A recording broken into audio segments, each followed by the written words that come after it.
안녕하세요. 절대값TV의 명품 PD 한PD입니다. 최근의 주택시장은 예전 2006년도의 주택시장과는 확실히 다른 성격과 다른 환경이 있어요. 자, 우리가 그것을 좀 이해를 해야 어떤 최근 시장이 돌아가는 것을 이해를 할 수가 있어요.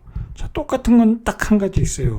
2006년에도 노무현 정부 좌파 정권이 규제를 가지고 시장을 통제했다. 자, 그것이 부작용으로 나타났고, 역시 2013년 이후에 상승 사이클에서 문재인 정부가 이제 집권을 하고 그 좌파 정부에서 똑같은 규제를 대해서 그것의 부작용은 똑같이 나타났다. 자, 그것은 똑같은데 다만 시장의 환경이 다른 게 있었다. 자, 우리가 그 다른 환경을 좀 이해를 해야 최근의 시장들을 이해를 할 수 있어요. 자, 제가 그걸 한번 정리해 봤어요. 자, 일단은 투자자가 굉장히 많아졌다. 자, 2006년도에 20, 30대 아니면 30, 40대, 자, 그때 그 투자를 했던 분들이 있겠죠. 자, 그때 투자했던 분들이 많은 부분들이 막차를 타서 실패한 분들이 많아요. 자, 그분들이 다시 그 공부를 해서 다시 시장에 뛰어들면서 많은 부를 만드신 분들이 많아요. 그때 실패한 투자자들이 이번 시장에 참가를 많이 했고, 그런 분들로 인해서 투자자가 많아졌고, 자, 그리고 젊어졌어요, 나이대가. 이제 요즘은 최근에 20대도 많아요, 투자하시는 분들. 20대, 30대. 자, 더 젊어졌다. 20대까지 젊어졌다. 자, 이 투자자가 많은 것 중에 원인 중에 하나가 이 지역별로 투자자들이 많아졌어요. 자, 왜 그러냐면 최근에 많이 쓰는 게 이제 뭐 부산의 투자자, 대구 투자자, 뭐 예를 들어서 대전 투자자, 천안 투자자, 뭐 세종 투자자, 그다음에 뭐 광주 투자자, 뭐 심지어는 뭐 제주도 투자자. 자, 그렇게 투자자들이 이 지역별로 많아졌다. 왜 그러냐면 그 지역별로 강의장이 있고 강사들이 있어요. 그 지역별로 강사들이. 자, 그리고 이번 그 상승 사이클의 특징 중에 하나는 SNS죠, SNS. 그다음에 인터넷 환경 때문에 온라인 강의들이, 부동산 온라인 강의들이 많아졌어요. 자, 그리고 당연히 이렇게 투자자가 많아졌다는 얘기는 여기에서 경험을 쌓은 분들이 강사로 데뷔하는 경우가 많아졌다는 거예요. 이렇게 되다 보니까 결국은 어떤 실전이 중요하게 되는 거예요. 현장이 중요하게 되고, 뭐 강의라는 게 뭐가 필요 있겠어요. 그냥 현장 가서 좋은 물건 있으면 빨리 계약하는 게 가장 빠른 길이었어요. 가장 좋은 투자 방법이었어요. 그러다 보니까 그 임장버스라는 게 등장을 한 거예요. 예전에는 이 임장버스라는 게 조금 뭐랄까 비밀리에 이렇게 움직였는데 요즘은 이제 뭐 대놓고 움직여요. 대놓고 임장버스라는 게 생겼다. 자, 그만큼 빠른 행동이 필요하다는 거예요. 빠르게 가서 계약을 칠 수 있는, 남보다 빠르게 계약을 쳐야 되는 그런 상황이 왔다라는 거예요. 그만큼 투자자가 많아졌다라는 거예요.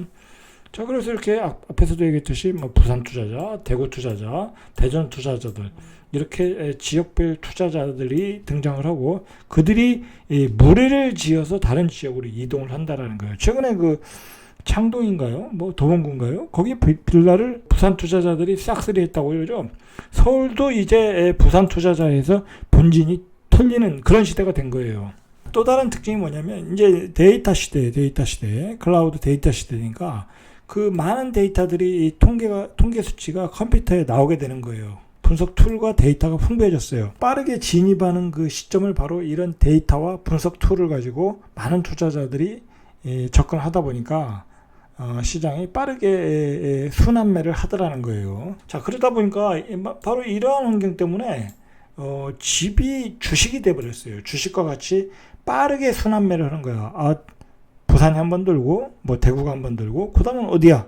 대전이 한번 들고, 그 다음 어디야? 천안이 돌고, 아산이 돌고, 뭐 그 다음에 경기도 인천이 돌고, 뭐 동두천이 돌고, 고산이 돌고, 그렇게 빠르게 순환매가 되더라는 거예요. 빠르게 순환매가.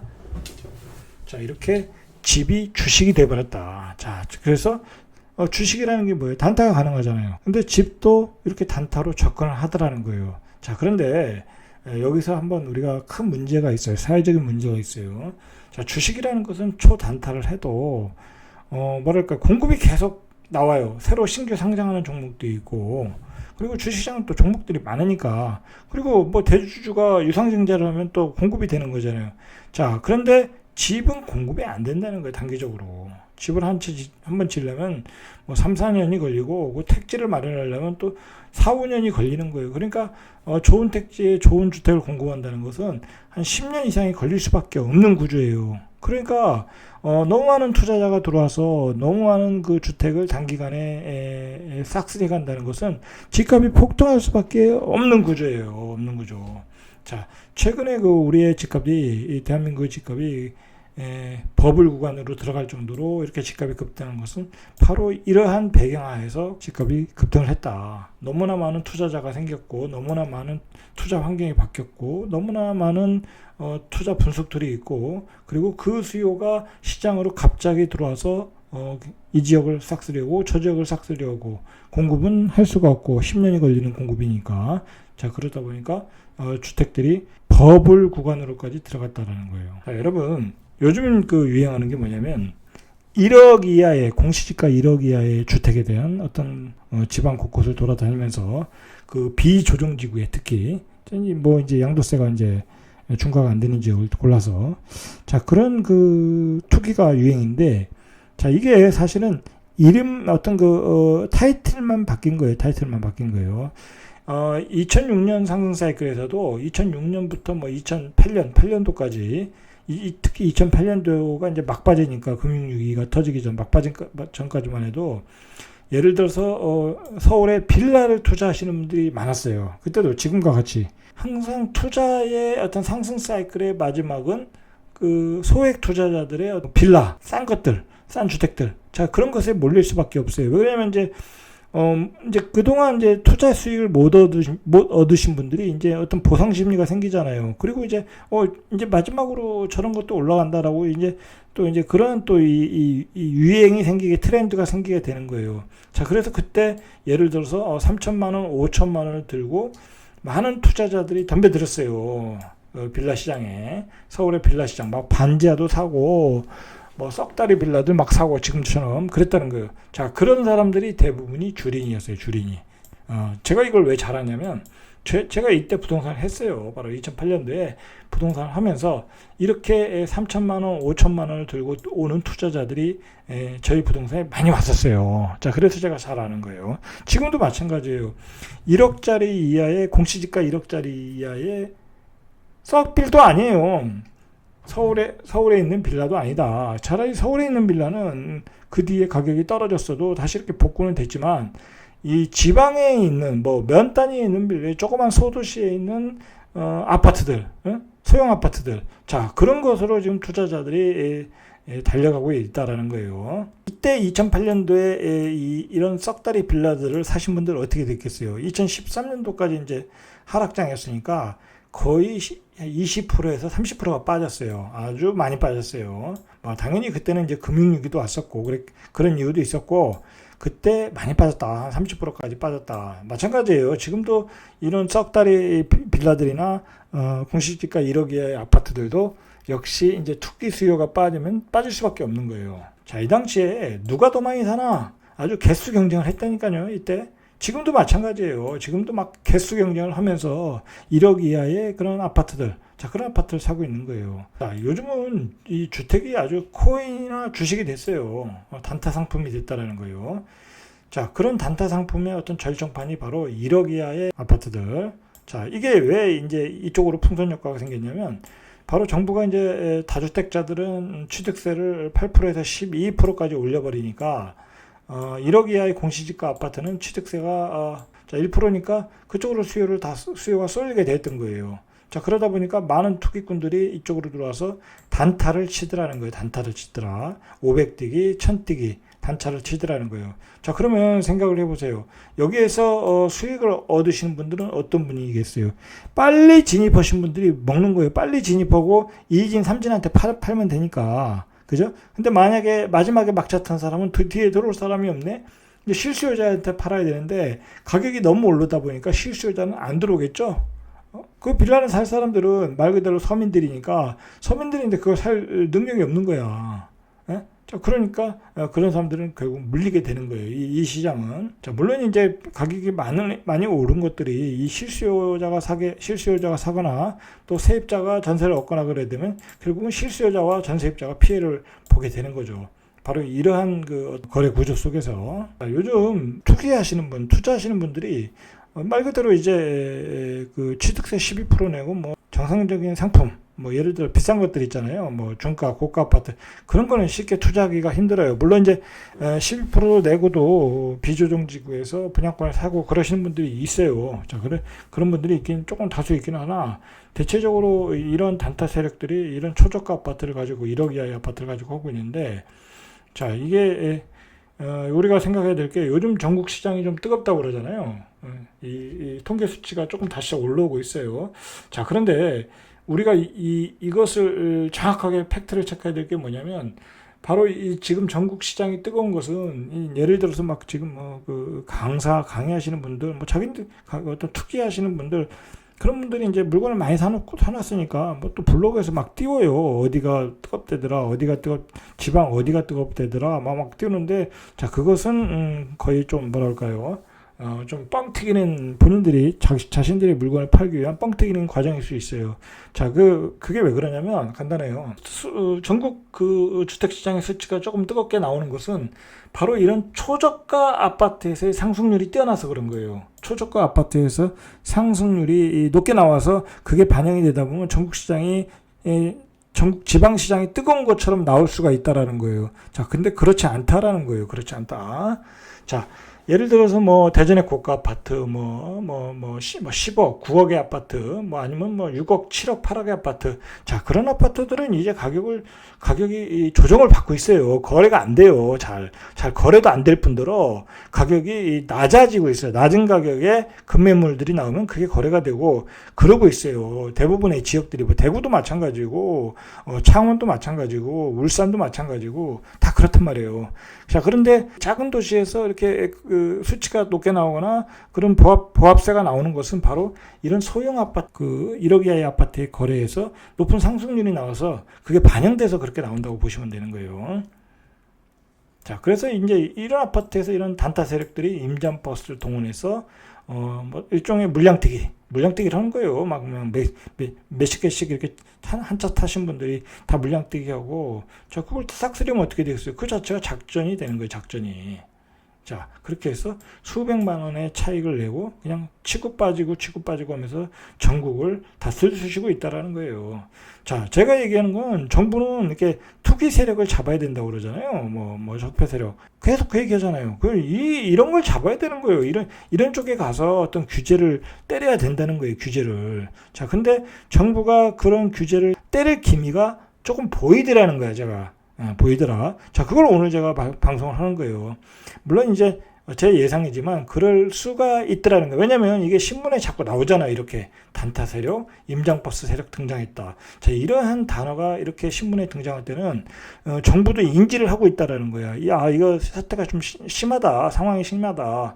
자, 왜 그러냐면 이 주택은 말 그대로 서민주택이고 서민 전세주택인데 이걸 투기 세력들이 이렇게 장난을 친다고 하면 그 뒤에 언론에서도 계속 또 때리겠죠. 언론에서 그걸 때리는데 정부가 방관하고 있다라고 하면 정부는 욕을 먹을 수밖에 없어요. 자, 그러면 그 대책이 나올 수밖에 없다라는 거야. 자, 그걸 요즘 이렇게 투기하시는 분들 그거 인지하셔야 돼요. 인지하시고 조심하셔야 된다는 얘기예요.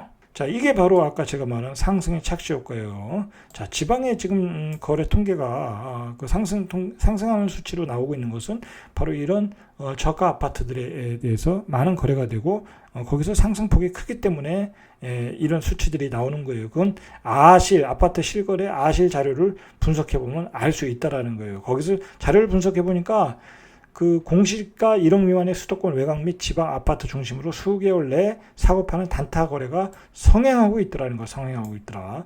지금 지방 아파트의 상승 수치는 1억 이하의 저가 아파트다. 자, 고가 아파트는 거래가 축소되고 조정 중이라는 거예요. 이렇게 세분해서 보셔야 된다는 거예요. 세분해서 무작정 또 지방이 또 뜨겁구나 하고 또 그 주변에 또 그 부동산 강사 뭐 또는 어떤 그런 사람들에 의해서 또 이렇게 속아서 넘어가가지고 또 덜컥 가서 고점에 잡지 마시라는 얘기예요. 자, 한번 실제 사례를 보죠. 신문에 나왔던 실제 사례인데, 경남 김해시 A 아파트인데 25평이네요. 지난 3월 1억 2천에 팔린 이후, 1억 2천 3월에 자, 석 달 만에 5월 달에 1200만이 오른 1200만 원이 오른 1억 3200에 팔았네요. 자, 그러니까 1200이니까 뭐 취득세 빼고 못 빼고 하면 한 5, 600 남았겠죠. 자, 이런 뛰기를 하더라는 거예요. 500, 1000 뛰기를 하더라는 거예요. 자, 울산의 V아파트 75제곱미터. 이건 조금 크네요. 자, 5월에 1억 6,900에 팔렸는데 해당 물건은 2월에 1억 6천. 자, 900 뛰기가 나왔네요. 그러니까 이것저것 뛰면 한 500 뛰기, 500 뛰기, 1000 뛰기가 되고 있더라. 이거 사실 초반에 들어간 사람만 가능한 거예요. 이 뒤에 2진, 3진 들어간 사람은 어떻게 될지 몰라요. 이건 이제 결국은 이런 아파트의 어떤 그 가격은 어떻게 되냐면 시간이 지나면 투자자, 투기 수요가 빠지면 결국은 제자리가 오더라. 왜냐면 이 가격을 비싸게 살 필요가 없으니까. 이 썩다리 아파트에 뭐 입지도 별로 안 좋은 조그만 아파트를 누가 투자로 사겠냐고요. 누가 투자로 사겠냐. 안 산다. 결국은 제 가격이 왔을 때 그걸 서민들이 사더라는 거예요. 결국은 이러한 그 단타 시장, 그 다음에 1억 이하의 아파트의 투기. 자, 이거 누가 피해 보겠냐. 문제는 이런 아파트의 수요는 서민 실수요자예요, 실수요자. 자, 이분들이 피해를 보게 돼요. 결국은 이걸 투기꾼들이 사가지고 어떻게 하냐면 무피 투자를 해요. 자기가 1억 2천에 샀으면 1억 2천에 전세를 놓는 거야. 무피, 풀피 투자를 하고 있는 거예요. 자, 결국은 뭐 10채, 20채 사서 결국은 이제 역전세 만나면 그거 빼지도 못하고 결국 경매로 넘어가게 되는 그런 상황이 오게 되는 거예요. 그 서울의 썩다리 빌라처럼. 자, 아까도 얘기했듯이 결국 이런 아파트는 수요가 한계가 있어 가격은 원래 제자리로 오더라. 몇 년 안에. 요즘에는 최근에는 이제 12%를 내고도 어떤 투기가 이루어지고 있다고 그래요. 자, 왜냐하면 취득세 12%는 어차피 양도세에서 면제가 되죠. 양도세에서 뭐라 그러죠? 비용으로 제외를 시켜주니까 결국은 가격만 오르면 된다고 생각을 하니까 들어온다고 그래요. 투자자들이. 자, 그래서 이제 다시 또 카카오톡 오픈 채팅, 블로그 등에서 시작된 유료 부동산이 이제 전국 강의가 곳곳에서 열리고 있고, 뭐 지방 임장 스타디도 재개됐고, 전체적으로 이러한 투자 강의들이 다시 오픈되는 분위기라는 거예요. 이제 그리고 그 사람들이 취득세 12%를 내고도 투자를 하고 있다라는 거예요. 정부 입장에서는 좋죠. 왜냐면 이제 세금이 들어오니까. 그러니까 이게 정부도 방관하고 있는 거예요. 자, 그래서 어떤 비조정 지역, 뭐 김해와 전주, 원주, 익산 이런 소도시로 곳곳으로 버스가 대절돼서 떠나고 있다라는 거예요. 자, 법인 투자자도 1,000만 원 정도만 남겨도 만족한다는 천대기 쪽이 유행이라는 거예요. 뭐 1,000만 원 정도만 남기는 게 아니라 10채 사면 1억이죠. 1억. 그러니까 이게 지금 큰 문제가 되고 있는 거예요. 다시 지방에서 투기성 거래가 유행하고 있다. 정부 입장에서는 그 지방에 세금이 들어오니까 이게 웬 떡이냐, 웬 떡이냐. 자, 그래서 이렇게 처음에는 초기에는 이렇게 방관을 해요. 거래가 많이 돼서 세금을 많이 내라 이거야. 자, 이제 일종의 가두리 방식이에요. 많이 샀을 때 항상 거기다 규제를 때리는 게 정부의 패턴이에요. 그걸 아셔야 돼요. 가두리 해놓고 규제를 때린다. 항상 정부가 하는 그 방법이에요. 법인 거래도 다시 늘고 있다고 그래요. 자, 한국부동산원에 따르면 지난 4월 전체 아파트 매매 거래 중 개인에서 법인으로 손바뀜한 경우는 1.94%라고요. 이 1.94%가 지난해 8월 이후로는 9개월 만에 가장 높다고 그래요. 자, 이러한 법인 투자가 많아지고 그다음에 1억 이하의 아파트의 투기가 많아진 것은 바로 이게 임대차 보호 3법으로 인해서 전세값이 상승했기 때문에 그래요. 전세값이 상승하니까 풀피, 무피 투자로 이 투자자들이 들어오더라는 거예요, 결국은. 자, 역시 정리해보면 이제 가두리 상황으로 가고 있다. 이제 계속 지금 투자자들이 계속 들어오고 있단 말이에요. 그리고 이제 많은 거래를 했단 말이에요. 1억 이하, 공시지가 1억 이하 아파트들. 이제 그것에 대해서 이제 문제점들이 신문에 조금씩 나오고 있어요. 그러면 이제 정부 입장에서는 어떻게 하겠어요? 이제 여론이 악화가 되겠죠. 이거 이대로 놔두면 되겠냐? 안 되겠다. 자, 그렇게 얘기가 나오겠죠. 그러면 대책이 나올 것 같아요. 제가 보기에. 자, 무슨 대책이 나오겠어요? 결국은 이제 가장 나올 수 있는 가능성이 취득세를 이제 똑같이 12%로 때리겠다라는 거죠. 자, 여기 만약에 이제 이 1억 이하의 아파트에 취득세 12% 때리면 이건 투자할 가치가 전혀 없어요. 전혀 없어. 왜냐하면 500, 1000뜩인데 취득세를 1000만 원 내는 상황이 되는데 이걸 누가 사겠어요? 안 사겠죠? 자, 그러면 만약에 취득세를 여기다가 12% 때리면 그 마지막에 산 분들은 만약에 뭐 5개, 10개 사신 분들은 다 물리게 되는 거예요. 자, 근데 물려도 결국은 그 아파트도 합산가세이기 때문에 종부세 합산가세가 되는 거기 때문에 자, 종부세 대상이 되는 거예요. 그리고 특히 법인은 공제가 없어요.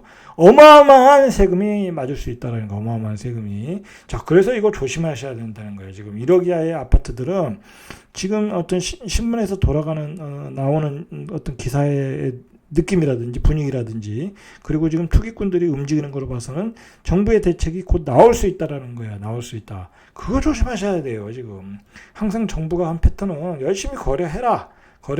그리고 세금 내라. 세금 낼 상황을 만들어 놓게. 자, 그리고 규제를 때릴게. 자, 그런 패턴이라는 거예요. 그런 점에서 조심하셔야 된다는 거예요. 자, 오늘은 여기까지 이상 절대값 TV의 명품 PD 한 PD였습니다.